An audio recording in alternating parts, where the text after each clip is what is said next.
Are you? I would. Yeah. Thank you, Mr. Vice President. Well, it is amazing. Every day I come to the Senate and I see the PNM, it gets better and better. The Honorable Minister of Energy spoke for 42 minutes and did not address one issue in the motion. He said, I thought he turned Rastafari because he's a minister of government. A minister of government is not a lead negotiator. A minister of government is not to travel all over the place to meet with providers of goods and services. Yet this PNM, these ministers break down every principle of corporate governance and talk about it with arrogance as if that's appropriate.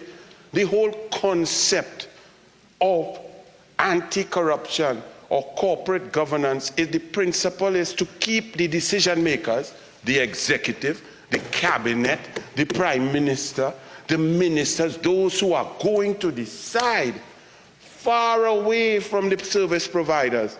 The PNM has changed that and warped it into bring them as close as possible. So the Prime Minister and the Honorable Minister going to meet with everybody, going to meet with energy CEOs, going to meet and purchase boats, going to purchase themselves Galleon's Passage, and we've turned, we've changed the paradigm, we've gone against all the principles, and today the motion is about what are you doing on behalf of the people? Where are the technocrats? What is the benefit? Why are you, as policymakers, so close to very critical trillion-dollar, billion-dollar negotiations? And the minister comes to regale us with a history of the energy sector as if we didn't read that before. Someone wrote it for him and he'd come to tell us, well, but 1908 and 1979 when they started to flare gas and so on. We don't want to know about that. That was very nice. We want to know about the tenure of this PNM when the energy sector has been decimated since September 2015 to now.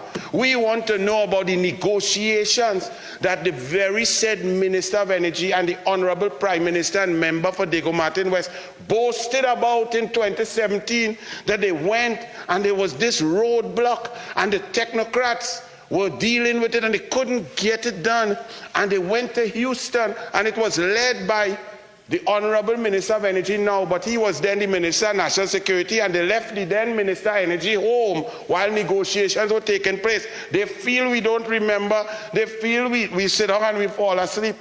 Then when the cookie started to crumble, because two people, and the Honorable Member Senator Wade Mark asked, what's your qualification?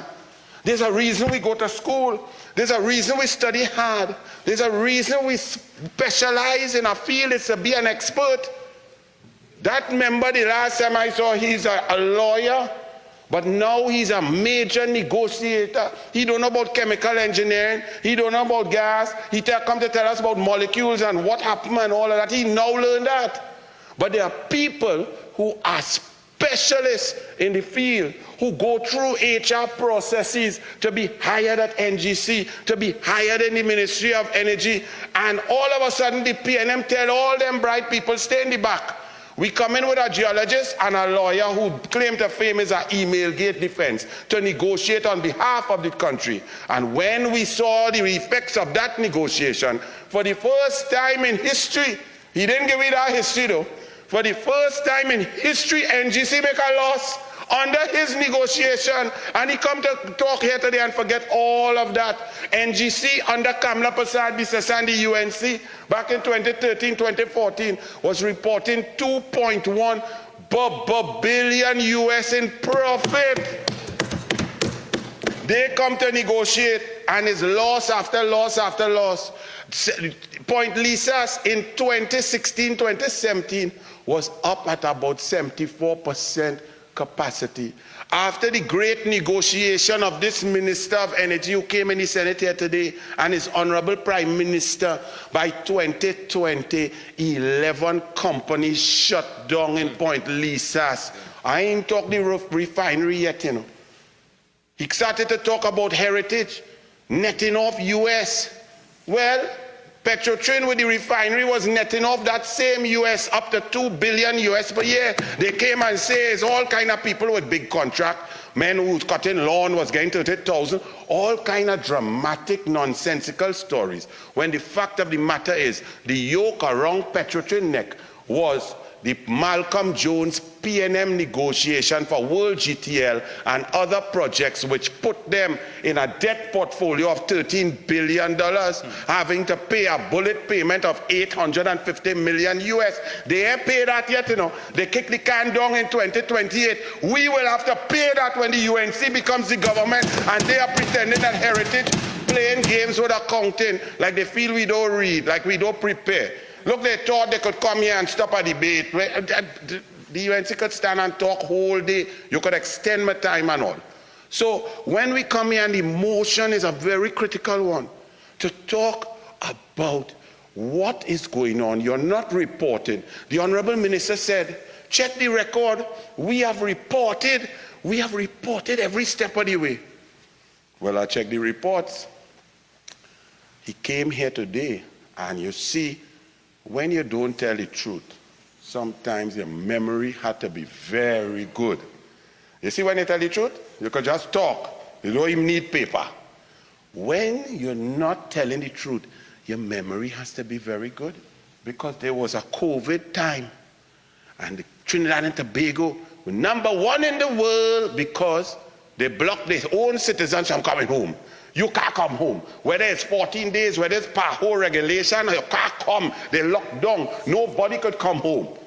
And some Oxford student, 2 of them was drinking beer somewhere, and they say, hey, that sounds good. Mr. Vice President, please, 46-1. I'm talking on something that was 46-1. Senator, your argument seems to be outside the course of the debate. Can you bring it in, please? Yeah. Thank you, Mr. President. I'm guided. Let me pull it back in quickly, because the honorable member knows exactly where I'm going. He gets jumpy. See, that's why he will get back San Fernando. He's just now, but he's very quick. The Honorable Minister of Energy back then was the Honorable Minister of National Security. See how quick it ties in? The same minister who's here today was then the Honorable Minister of National Security during COVID. The only human being on planet Earth who could sign a piece of paper to allow you to come home was the Minister of National Security. The only person who could sign for you to land in Piaco was the Minister of National Security. That Minister of National Security, when a plane landed that was sanctioned by the very USA that he says he's going up and down to talk with, and the plane carried Delcy Rodriguez, the vice-presidente de Venezuela, and the PDVSA officials, including Astrobal Chavez, the cousin of former President Hugo Chavez, and other PDVSA officials. At that time, as printed in the Express of May 12, 2020, the Honorable Minister of Energy, who was then the Honorable Minister of National Security, said that he had no idea who was coming, what they were coming to talk about. That Delcy Rodriguez was in charge of COVID-19 response, that she came to get hampers for Venezuelans, all of that. But today on Hansard, the Honorable Minister of Energy boasted that back then the negotiations for Dragonfield were going on, and during COVID that he invited Delcy, he and the Prime Minister invited Delcy Rodriguez. They came here to discuss Dragon Gas. They came here to discuss energy. He said so today, but back in 2020, he was telling a different story. He said he didn't know how they reached. He said he didn't know the plane was sanctioned. He don't do that. He's a public servant. That was a statement, but today we get the truth. You understand? See, his problem is memory not good. Okay, my problem is small memory. Mother and father give me good memory. Okay. It's a small memory. So now we know that when those negotiations are going on related to this Dragon Gas, that Trafigura, he called out the name big and bold today. Back then they were pretending they didn't know who's Trafigura. Now if you understand and you remember why it is very important to know about these negotiations and know what is going on, because the very said Minister of Energy now, who was the Minister of National Security, who told a lot of fairy tales back then and now admits that they were discussing dragon gas. Remember, there were sanctions at that time. And remember, there was a company called Paria Fuel. And remember, a shipment of fuel left Italy under Shell, who is now being negotiated for, as the motion says, on behalf of the Minister of Energy. He negotiated for everybody. He's a super negotiator. The gas fuel left Italy under Shell. And as it came across the Atlantic, it miraculously transformed into Trafigura PTE. It pulled up into Point Lisas. It pulled up, there were 226,000 barrels of fuel. It stayed in Point Lisas for an inordinate amount of time. The honorable member, Senator Wade Mark, put a motion in the Senate. I was not here. And he asked about that shipment. And that was on Sunday the 14th, documents were created 54 days after the ship had left. Where the ship went, nobody knew. But the ship came in as Trafigura PTE, which is Wilmer Ruperti. Wilmer Ruperti is the oil czar of Hugo Chavez and Maduro, the man who became in charge of PDVSA, the man who was all over the world trying to get away and sneak around sanctions. The Trafigura PTE is a Wilmer Ruperti company. ES Euro Shipping is a Wilmer Ruperti company. So the fuel came into Point up here.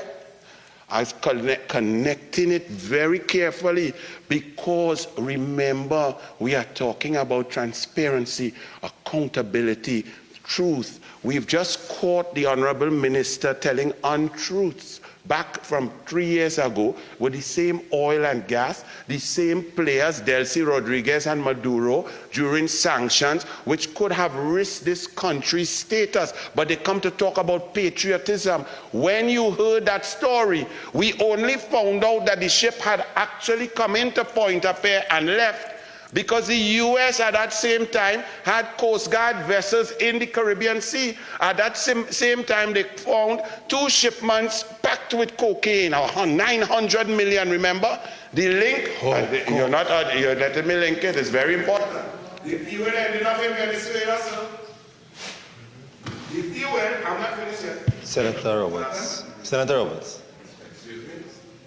You're veering further and further away from your point. Okay, Try not to extrapolate that much and keep it tighter. We're getting the context, but just bring it in. Yes, yeah. I'm telling the truth. So I could give you too much context, I will narrow it. The fuel left Trinidad and Tobago and ended up in Palo Alto, Venezuela, during sanction time. This is very dangerous. The paperwork came in here. We had no documents done for a ship, bill of lading, customer, and so on. 54 days later, some customs officer did a bill and presented it when there was a motion in the Senate, and that needs to be investigated, because there's no way a ship could leave Trinidad and Tobago without paperwork. We are a serious democracy, and we are a country of laws. Now, why are we linking all of this to Dragon? The Dragon gas, we have learned today, was being negotiated at that time. When you quote, I now quote the Honorable Prime Minister, at that time when Kamla Prasad Bisesa brought out some flight information showing that a plane with the Vice President, Delcy Rodriguez, who at the time was under sanction and was under indictment by the USA, along with 15 other members of the Maduro cabinet, landed here and went face to face with our Prime Minister. Now he might be, you all might feel his PNM Prime Minister, but when you are Prime Minister, you are Prime Minister of the entire country. And they got face to face with our Prime Minister in a meeting at the palace, and the response was, The Prime Minister said, I did not know who these people were. He said, I see now, in response to Kamala Persad-Bissessar, that one was Astrubal Chavez, and he's the PDVSA, and they had other PDVSA officials. Do you all recall? But the Honorable Minister came today and said they landed to discuss drug and gas, which meant PDVSA was invited to talk oil and gas. They came here, and now the truth comes out 3 years later. So this is the motion. The motion requires, as Senator Vera said, as Senator Dr. Remy said, these are not your assets. The way they talk about I thought is soca they're going to sing, and who going to Panama. But these are not negotiations about your assets. They belong to the people. And now today we see that the two main negotiators have been less than truthful. So this motion is a very serious one. So when we ask the honorable member, what is the issue? Where are we going? What is going to happen? The sanctions that the honorable minister said that were raised, they are in jeopardy once again. We are pretending that we're burying our head in the sand, but it's a geopolitical situation. The only reason the dragon ain't danced yet is because the USA stopped the music. The USA tell the DJ play tune, but it looks like the DJ going to get thrown out or electricity will go on a blackout because it have no TGU. We don't know, but the music may stop. And if the music stops, the PNM in trouble. You want to know why? The Honorable Minister today also admitted something that all PNM should be afraid of and ashamed. He admitted that he can't walk and chew gum. He admitted here on Hansard that when they saw the amount of gas in Dragon, that was secure. Yeah, you know you have possible, probable, and proven reserves. He said it here. The Dragon gas is proven, which means you ain't have to find it again. All you have to do is try and get it. So when in 2016 they saw that that was proven, and so many trillion of TCF and so on, they get excited and they put all their focus on Dragon gas. And then you heard my colleague talk about bid rounds that fail. Imagine you put out 17 bid rounds and only 3 were taken up by the upstreamers. Only 3 were bid on.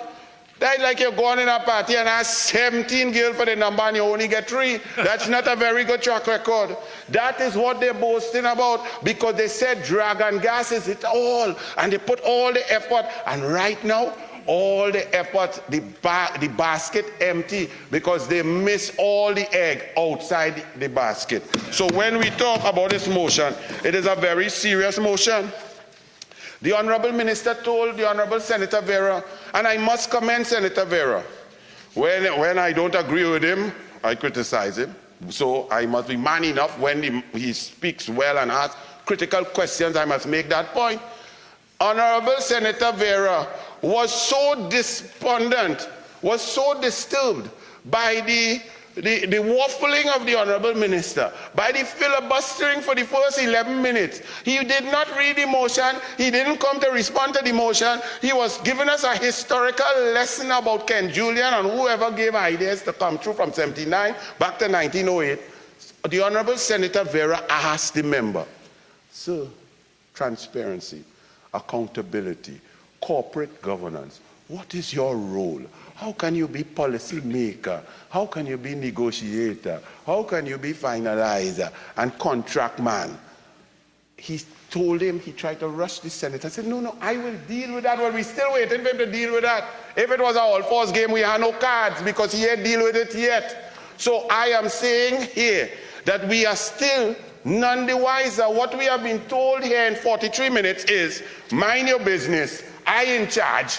We win the election. We go tell all you what we could tell you, when we could tell you, and what we decide to tell you. That's not democracy. This is not a parlor. This is our resources. The US have landed in Guyana. You see, the Honorable Minister said they went up and down to US 10 times. He went for the year. Well, me and him know, but thanks to that, that's the only information that at least he have visa, right? But he went up and down 10 times to deal with dragon gas. He even said the White House communicate with he. Well, the White House can't communicate with President Biden, so me I know how they know the Minister of Energy at Trinidad and Tobago, but we have to take his word for it. He is a truthful, oh, sorry. Let me be truthful, yes. And they said that they went up and down to negotiate to be able to get the dragon gas out, to start to invest. And they made many trips, the Honorable Prime Minister and the Minister of Energy. And they got successfully the US to lift the sanctions. At first, it really wasn't nothing, but they celebrated. They nearly had a party in the Balize house that they finished, right? But I see it slow down right now. So maybe they're looking for more donations. But when you are talking about the US lifting sanctions, the US allowing negotiations, first with no cash, now with cash in different kind of currencies, as the minister said, then it is very pertinent that the US Army has just landed in the Essequibo, because the very people that the government and all of our futures are in this one dragon gas basket, the Americans are now on the side of the country that is opposed to the one we want to hug up with the dragon. And this is very critical, because the US, the minister said the US allowed, they work with the US lift the sanction, they got a 2-year license. It's not that this, it got an extension now. All of that was US. Well, the US has landed on the side of Guyana. December 3rd is fast approaching. And I want to ask the honorable government, not only Minister of Energy, because a lot of them don't really listen to him anyway, yes. But I want to ask the senators, they have good people there. When they go home, they will understand. They may not answer the question now because camera on. But when they're home quietly, I just want to ask the government something.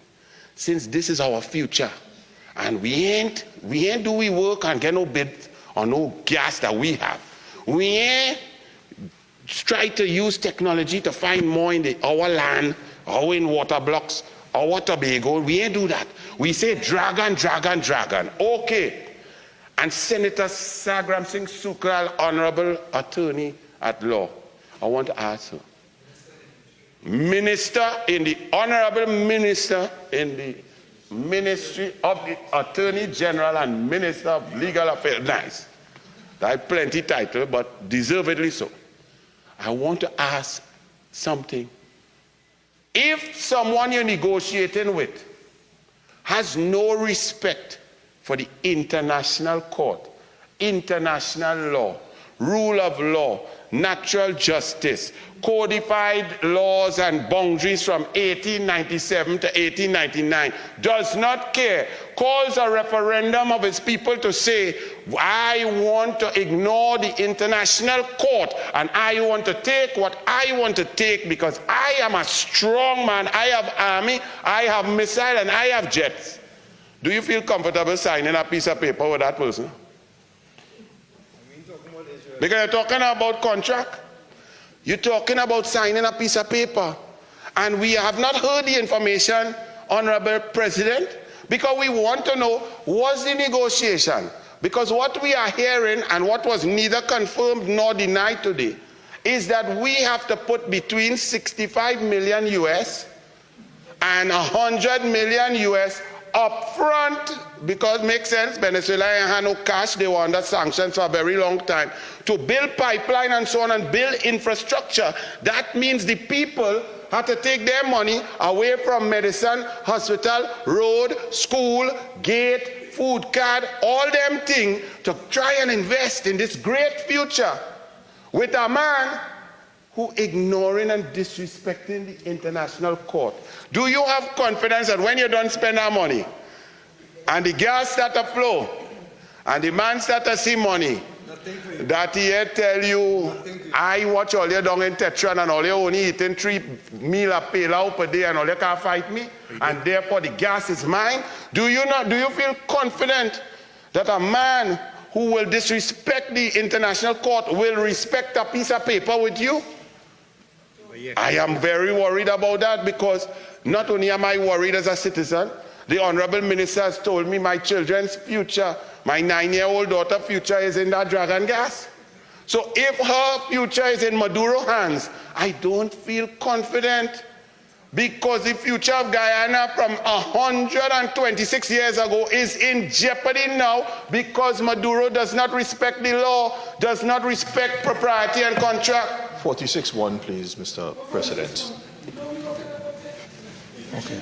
Senator Mark. Again, Minister and Senator Mark. Please allow me to rule. Senator, so you've spoken to Venezuela, issues with that, you've connected it to this, and you've made that point again and again and again. So if you have any other points, I ask you to bring them forward now. Not filibustering at all, but it's not only on the side of Venezuela, on the side of this government too. So it's like two negotiators who, when they say something, you can't really believe them. Because this government signed an indemnity with a man, and now in the court saying they didn't really sign it because they shouldn't have signed it, it was illegal so to do. So therefore, you have two groups making a contract that is going That to is a matter that is sub judice and 46-1. Okay, so that particular point that you just made is irrelevant to this. Again, move on. I wouldn't say it's irrelevant, it was harsh for them, but it was just a passant. Because you see, it's contract we're dealing with, it's future, it's negotiation, it's gas price. And we have already seen, and we see a minister come here, knowing the track record of himself in Houston, knowing that they collapsed the entire energy sector, and comes here to tell the people that he is the greatest, that the UNC is the worst, and the energy sector is booming. The Honorable Senator Gopi Singh already told you the sort of losses. No, this Gopi Singh. Not Gopi School, no. Huh? Yes. Thank you, Mr. President. Yes. Thank you, Mr. President. I know you, I bow to your wisdom, yes. Minister Gopi Singh, yes, that is coming shortly. Thank you, sir. Thank you, Wade Mark. I don't normally like assistance, but I enjoy that one. So, also, Honorable, we saw the Honorable Minister talked about foreign direct investment. And it's a good thing I didn't have water, because I would have choked. Because under this government, foreign direct investment is not only non-existent, it has turned and transformed into capital flight. What does that mean? It means you have negative foreign direct investment in the energy sector, that people and companies, he was boasting that because of the trust that people have in him, I don't know who know him, because nobody in the PNM knew him before 2014 when he went to defend his Honorable Prime Minister, who was leader of the opposition in Emailgate. None of the PNM ever saw him before. But he is saying that all these companies have this trust in him. You know, they put trust in him, and he is there to spearhead the negotiation. One time they tell them that he concluded the price, and this time they tell him that no, they have technocrats. When in meeting, we don't see no technocrat and no picture, no video, no nothing at all. But we saw that foreign direct investment has dried up, meaning companies are going. This government says that the dragon gas is going to provide feed for Atlantic. But they fail to tell you what this motion asks. To keep train 1 up, the PNM said in 2020, 2021, 2022, they spent $233 million on maintenance. Okay? Because they wanted to keep it alive, even though the upstreamers, the owners, the shareholders said that debt, we have no gas for that. The PNM said, Dragon coming, because we negotiated Dragon since COVID when we tell all it was hamper. So they spent $233 million, and that same minister came in the Senate and said, no big thing, we go make back that. But let me ask, because he didn't tell us today, how much maintenance is spent for 2022, 2023, and we going into 2024?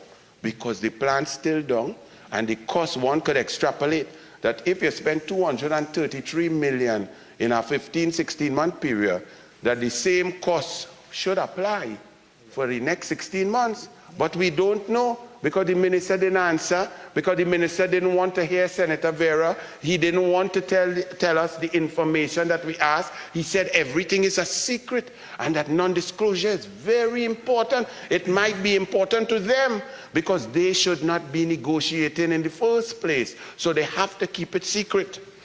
The Honorable Minister also went on to say that methanol and ammonia, these things that they're boasting about, that we are number 1 and 2 in the world, this had nothing to do with the PNM. We number 1 and 2 in the world from since 1995 coming up the road. If it was PNM, well, it had PNM back then, but it had NAR, it had UNC, it had Tobago, it had all kind of things, it had partnership. The minister is discussing things historically. But what he failed to show is that AUM 1 and 2 closed down, that Yara closed down, that 11 plants in Point Lisas have shut down and closed down, losing over 23,000 jobs in the energy sector, but they want to keep it a secret. But if the dragon don't dance, the PNM has no music, because nothing else.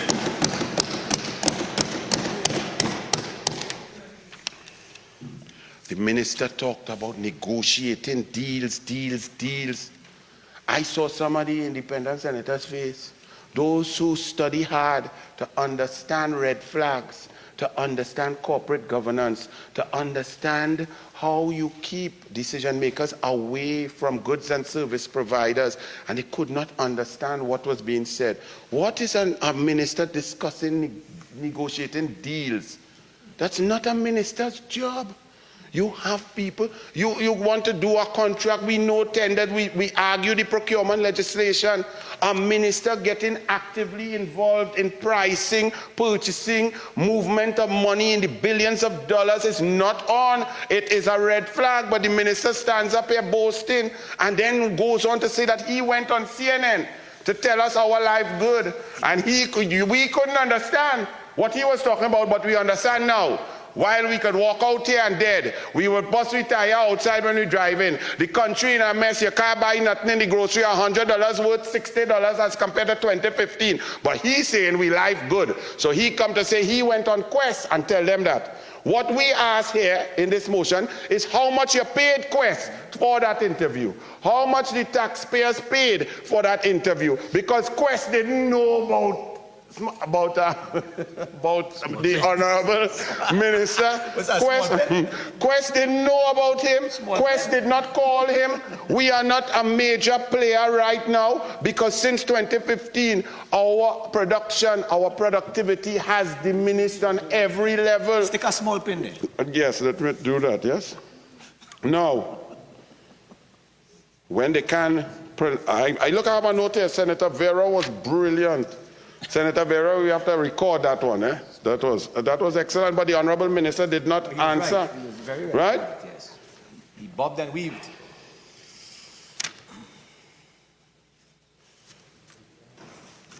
What? I feel I finished, sir, Mr. President, but I don't like to just leave time like that. Huh? Yes, man, because you see, I feel I will go ahead. Long time. Long time what? Right. You ain't go this circus long time? Randall, make a contribution a little 10 minutes. But you in cabinet. All right, but he's our cabinet minister. Have a seat. So